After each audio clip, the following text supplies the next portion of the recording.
Dok! Oh, Sir Batang, kamusta? Ayos na ba? Ikaw? Ito, ayos lang. Parang ang forma natin ngayon ah. Ay, siyempre, nandito ako sa, ngayon, Saan? nabibiling malaking dagat. Buka ng basura. TV kaya pala maraming basura dyan ano? Oo. Yung building na. Oo. Akin yun. Sabi ko naman kasi mag-resign ka na sa pagkagbarangay mo. Hindi na. Oo. Nag-fill up na ako ng form. Sa resignation. Oh, kaya dito ha. Antay kita ang gagawa. Gusto mo pa-pick up pa kita sa LBC. Hindi, kailangan kasi. So, bili na lang tayo ng jet lag. Isusupply kita dyan. Talaga pagka mayaman na eh. Huwag mo nang sabihin niya kasi 5 naman siya. Oo. Ibibigyan ka sa isa pag pumunta ka dito. Matulungan tayo mamulot ng basura. May jet. Sabi dito, katitili ko itong area na ito eh. May jet ka pa oh. Yan, ganoon. Ano yan, jet?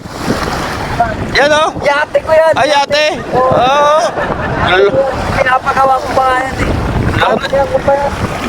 Sinama na sa ano ng ano yan, dagat. Binili kami, bili ko lang ng dagat eh. Galing ka pa, mayaman ka na. Oo. Ito. Pera naman ito. Pumunta ka na dito, bigyan kita. Yung nga hinihiram ko, yung kulit mo eh. Chapit tayo dyan. Chapit, hindi ko na marinig. Wala nang ano. Mag-resign ako. Paano yun? Paano ako kukuha ng ticket papunta dyan? Eh wala naman ako pera. Ay, padadalang kita ng ano, na ticket. Ako nang bibili.